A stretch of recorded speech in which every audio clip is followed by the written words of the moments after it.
पुढच्या आठवड्यात मुंबईत आदिवासी आमदारांची बैठक पार पडणार आहे। बंजारा समाजाच्या मागणी विरोधात आदिवासी समाजाची ही बैठक असेल।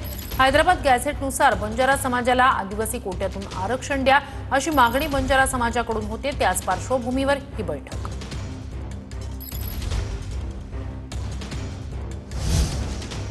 चंद्रशेखर बावनकुळे यांची सह्याद्रीवरील कोकण विभागाची आढावा बैठक वादात आली।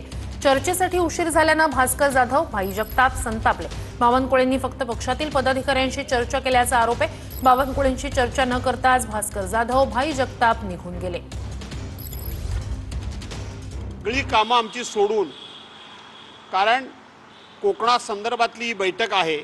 तीनची बैठक असताना आम्ही 2:45 ला हजर झालो। 3ची बैठक असताना आता आपण बघत असाल 4:15 वाजले।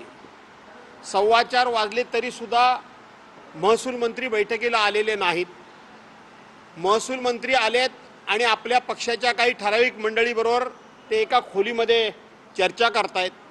त्यांचा वेळ जसा महत्त्वाचा आहेच, राज्याचे त्यांच्यावर जबाबदारी आहे, परंतु आमदारांचा सुद्धा वेळ तितकाच महत्त्वाचा आहे। 3 वाजताच्या बैठकीला सगळे आमदार 2:45 आणि आजूबाजूला सगळे, मी स्वतः 3:05 ला आलो। आता जवळजवळ 4:20 म्हणजे 4:30 झाले। बरं, ते तिथे आहेत, ते जर नाहीत तर समजा आम्ही समजू शकतो कुठच्या तरी बैठकीत आहेत वगैरे काय। आणि इतकी साधी हे नाही आहे की कल्पना द्यायची किंवा